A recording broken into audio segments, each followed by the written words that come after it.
This is music, and this is another batch of first impressions.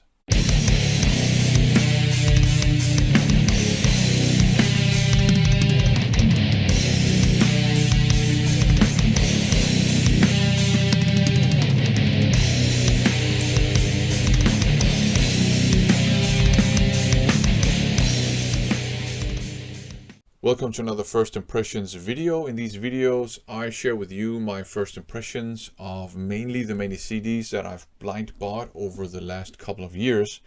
I have a good stack of CDs to talk about today, so let's just get down to business. Up first, Toxic Shock. The booklet here is actually not really a booklet, it's a massive fold-out poster. It came in a digipack. The digipack is stored safely somewhere else, so don't you worry about that.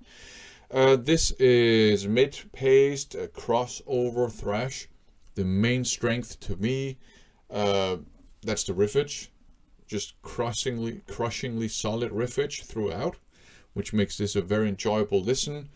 The lyrics are politically inclined, and there seems to be a bit of an environmentalist message as well on here.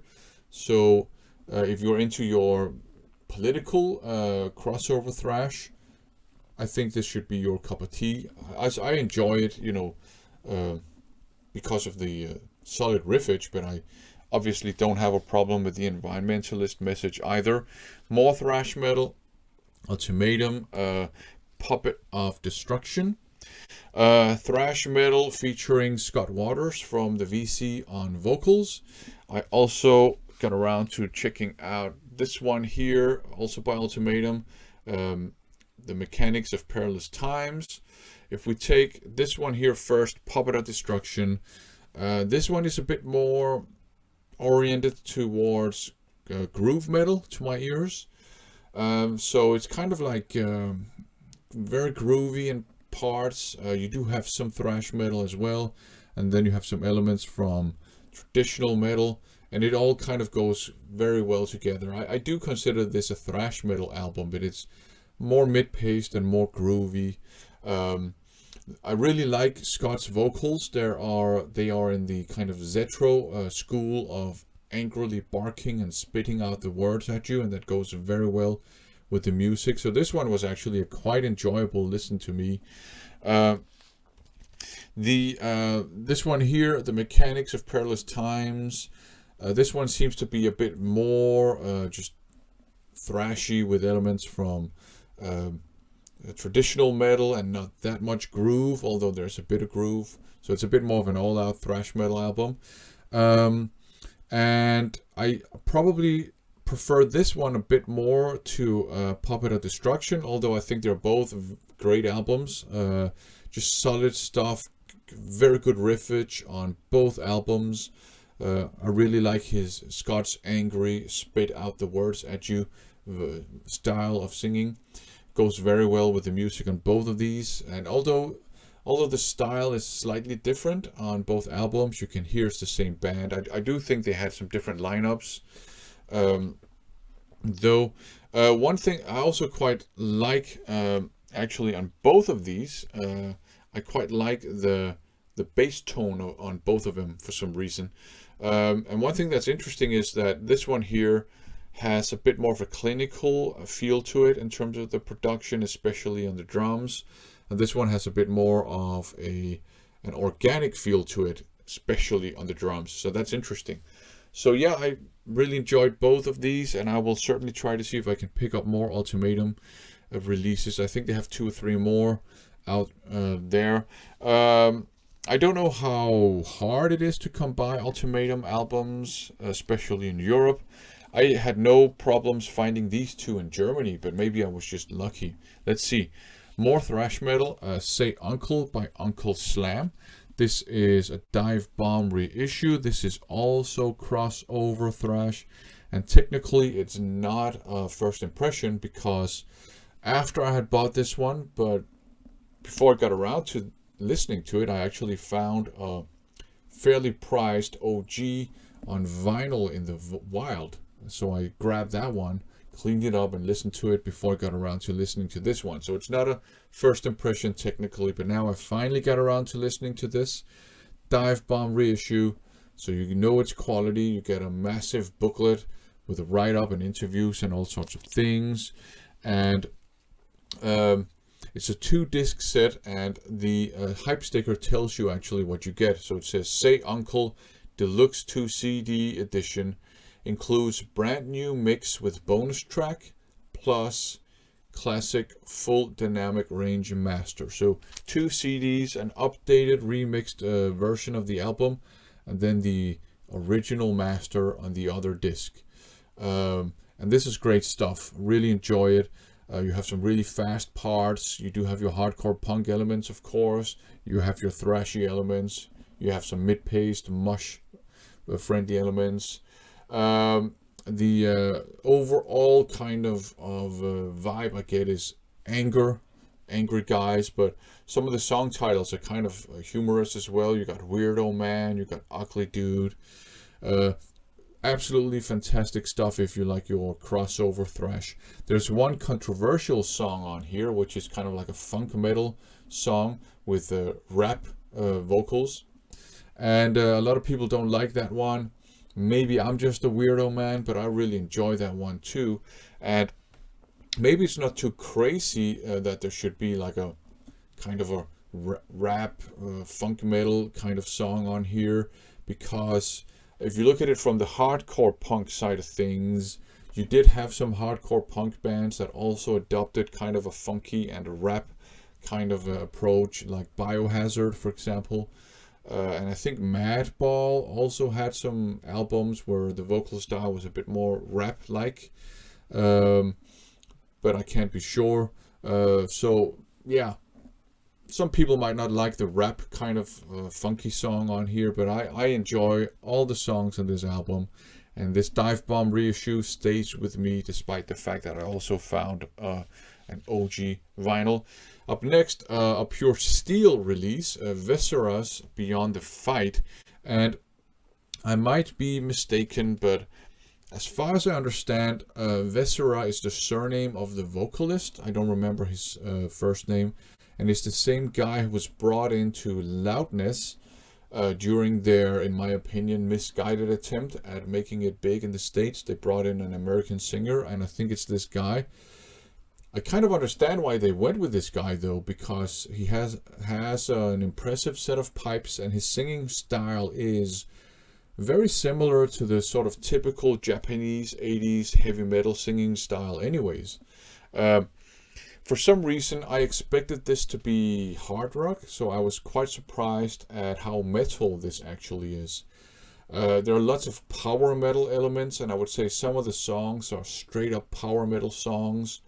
You have even some, maybe even melodic speed metal parts, and then you have some traditional heavy metal parts. So it's kind of somewhere in that territory between those kind of three styles. You do have some traditional hard rock popping up every now and then as well. The vocals, yeah, what a set of pipes this guy has. The vocals are fantastic, great stuff. Lots of melody too, actually. So if you like power metal, if you like melodic speed metal, and also if you just like traditional metal, there's something for you on this one regardless.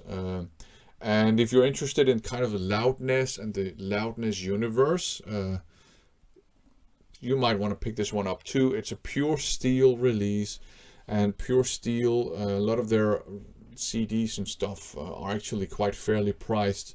So if you come across a fairly priced or a cheap copy of this and you're into what I just mentioned, I don't see the harm in picking it up. Back to the world of Dive Bomb. Here's another Dive Bomb reissue, Visitor, self-titled. One bonus track, quite substantial, but not as substantial as some of the other but Dive Bomb releases. Quite substantial booklet here. Quality as usual. So the hype sticker says cult classic SoCal thrash for fans of Realm, Sanctuary, and Kinetic Descent. I certainly get the the Realm and the Sanctuary references. I do have a Kinetic Descent album, but I haven't heard it yet, so I can't comment on that reference. But this has certainly made me more excited to get around to listening to that Kinetic Descent album that I think I have. This is melodic thrash metal with lots of aggression to it, though, lots of melody as well. And it kind of leans maybe a bit towards US power metal, which is, I think, where the Sanctuary reference comes in. I wouldn't consider it all out technical or progressive. That's what Realm is, like a progressive technical thrash metal band. I wouldn't consider it, technical or progressive, but it's very interesting for sure. And lots of, inherently melodic riffs as well. So I think it's a very enjoyable thrash metal album. And like I said, it's made me very excited to check out Kinetic Descent. If you like your, I guess, more melodic US power metal, and if you like power thrash, and melodic thrash as well, like artillery, forte, and stuff like that, I think you'll enjoy Visitor. I certainly enjoyed it a lot. Up next, something quite different, Vixen. Here, Vixen were. I know they're still active. I actually don't know. I know one of them passed away, sadly, but I don't know if they're still active. But they are/were a melodic hard rock band, all female. And this particular album is very melodic. It's kind of AOR with even pop rock leanings, and maybe it's best to describe it as a classic rock album rather than an all-out hard rock album. Still, it's quite enjoyable. You have some nice guitar riffs here. You have some nice sing-along, feel-good choruses. You do have a couple of ballads that I don't care that much for, but apart from that, it's very enjoyable, and it has this big 80s arena rock sound on the drums. They sound just very big. The guitar tone is a bit thin though, but I think that's not unusual for an 80s release either. This is from 88, at least this pressing I have. But yeah, it's very enjoyable. To some people it might be a palate cleanser. This is an album that I know I will listen to every once in a while, because I do like melodic AOR. I will probably do it like on a song by song basis, so I will skip the ballads that I don't like and so on and so forth. But yeah, great stuff. Up next, First Bite of the Bats by Vortex. Here, I think it's Dutch metal, and also Vortex Them Witches here. And the thing that's very interesting about these two is that this one here, First Bite of the Bats, is from 82, and this one is from 2000 and something. I don't know. I don't remember if it's in the 2000s or maybe even 2010s, but quite a stretch of time between these two. It's traditional metal, and the thing that I really like is that you can kind of hear that, I don't know if they're the same lineups, but you can kind of hear that they are kind of in the same vein, same style-ish, the same band, but this one here has a much more updated and modern sound, with some more hard-hitting, borderline power metal riffs. Although it's not power metal, it is straight up traditional heavy metal, but it's much more modern sounding, much more aggressive.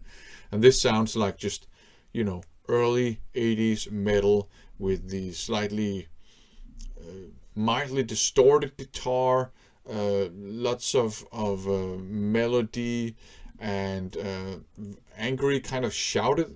I don't know if they're angry, but the lyrics are kind of shouted. They're not super melodic. But it's great. The music is actually quite melodic in places. You can hear an influence, I think, from the new wave of British heavy metal in this one. I actually found it quite enjoyable. Also, the singer has a thick Dutch accent, which kind of makes it, very authentic as well. So yeah, I really enjoy this one. Old school, traditional European heavy metal from the early 80s.